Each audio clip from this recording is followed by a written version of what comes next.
Ron Parker. Hey, I'm Jason. This is Randy. Welcome to Cheap Seats, the show that takes a look at not just the old games, because today we're going to be watching the 1997 Scripps Howard National Spelling Bee. And we love the bee because, quite frankly, we love kids. Their inquisitive nature, their innocence, their undying love of rap music. They're our country's greatest natural resource, next to oil and wheat.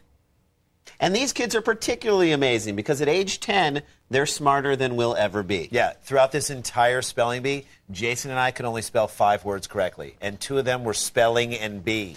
So, without further ado, as the kids on the street say, let's bee it up, y'all!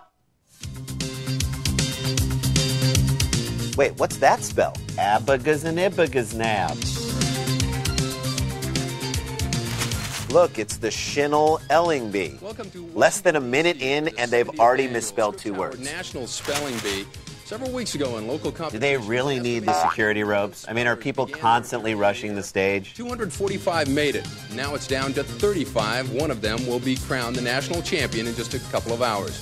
I'm Steve Cyphers. Hello again, and thanks for joining us. I love Katie Kerwin. I like Matt Lauer better. Katie's witnessed just about a dozen of these competitions. The first in 1979 when Katie won it on the word maculature. Katie, you know better than anyone. What does it take to win this thing? Well, you know, like Tiger Woods or Kerry Strug, the 245 champions who make it here work long and hard to get to Washington. I don't know if I'd compare spellers to athletes. Yeah. I don't know if I'd compare Kerry Strug to Tiger Woods. I mean, yes, they're both athletes, but there are levels, folks. It was as if she said, you know, champions like Derek Jeter and Kurt Rambis, or great ones like Wayne Gretzky and Yannick Noah, legends like Muhammad Ali and Harold Miner, you know, some of the greatest of all time. Some of them actually have coaches. Others spend hours every day studying on the internet. Yes, studying on the internet with an old sock and the door closed. They're actually little word detectives who can break the words apart. And what kind of clues do they look for if they're detectives? Lipstick on daddy's collar, strange credit card charges. They do. They can ask for alternate pronunciations. They can ask for the definition of the word, the language derivation. Okay, Katie, language derivation isn't up there. Somebody's lying. Rand, actually, etymology is language derivation. I know what it is. You can go through that process at home. Get ready for 2 hours of outstanding competition. If you like competition in sport, we don't. This is for you. You know, Mike Singletary, the football player with that look of intensity. Singletary. Nice current reference, Steve. Yeah, I'm surprised you didn't say Gary Fensick. Kids, when it comes to spelling these words. I hate this. Yeah, I want to be outside with my real friends. Who am I kidding? This is Vikas Thandapoo. Standapoo. Spell that, bitch. I'm sure we'll be seeing a lot more of Standapoo in this competition.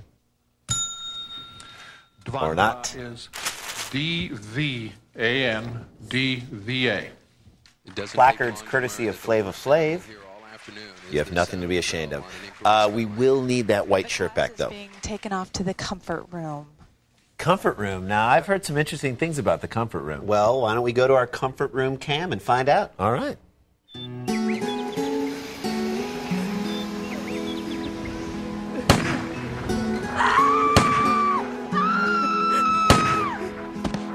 It's okay, kid.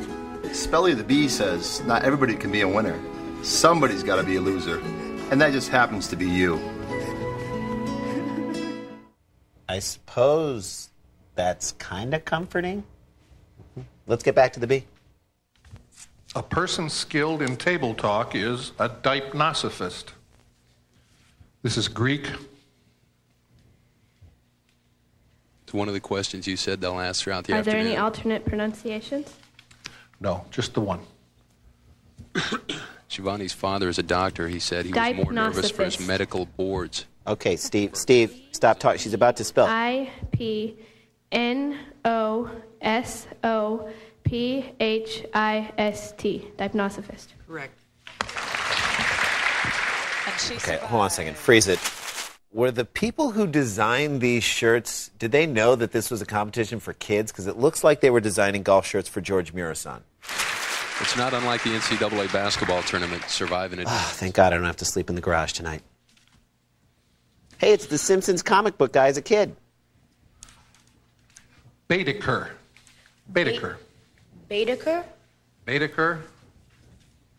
Baedeker. This is a guidebook or handbook.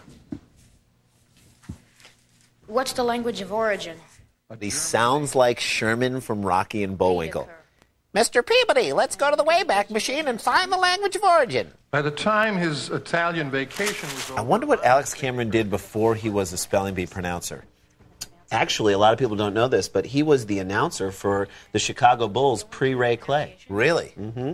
That just didn't work out? Mm-mm. And now, starting at center for your Chicago Bulls, 6'11" from DePaul University, Dave Corzine. Corzine from the Latin meaning slow white role player. Corzine. Baedeker is B-A-E-D-E-K-E-R. Tough break. Some of the toughest words are these Worst ones. word ever. I haven't felt so violated since they gave Superman a Some mullet. of these kids, if they can spell their name, they deserve a right to be here. There are some difficult spellings for the names. Gegenschein. Gegenschein? Gegenschein, right. Can I have a definition? This is a faint, elliptical, nebulous light about 20 degrees across on the ecliptic and opposite the sun. Oh, Gegenschein. Oh, yeah. A faint elliptical nebulous light about 20 degrees across the ecliptic and opposite the sun. I thought you said Gabenschein. Yeah, Gabenschein's not a word, dude. German. Gegenschein. G-A-G-E-N-S-H-E-I-N. Gegenschein. Gegenschein is G-E-G-E-N-S-C-H-E-I-N. I'm sorry, but we're going to have to put you to sleep permanently.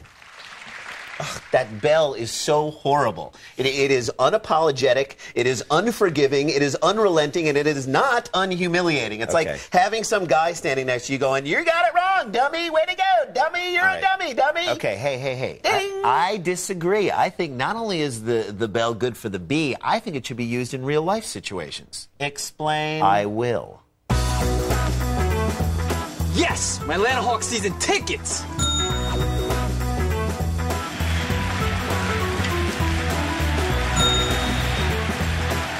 Mom, Dad, instead of law school, I'm going to follow Whitesnake around the country for a year.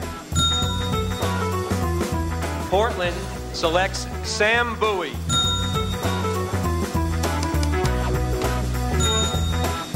Wow, I see your point, Ren. Thanks, Jay. Now, before we go to commercial, I want to try something here. Let's roll in that clip from Sinbad's new comedy special.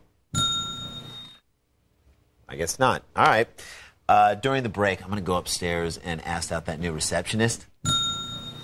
What? I thought she was into me. So what if she's married to Ken Shamrock? Ooh. Nice try, Rand. Sorry, enjoy the comfort room. We'll see you guys after the break. Hey, welcome back to Cheap Seats and the National Spelling Bee from 1997. Before we take you back to the Hive, it's time to drop a little knowledge on you. Yeah, Steve Cyphers, who spent 12 years at ESPN, was himself a decorated speller. That's right, Randy. As a youngster, he was a Colorado State finalist. And I'm sure he's played that card with the ladies a time or two since then.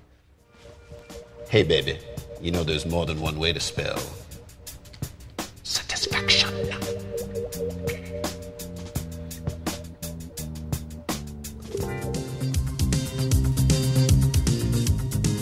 And 245 future 30-year-old virgins. I wouldn't really call it studying. I just call it looking through the dictionary for words I've never seen before. Cheater. Well, at home we have a computer, and we have CD-ROMs for our computer, like dictionary CD-ROMs. Look at me, I have a computer because we're middle class.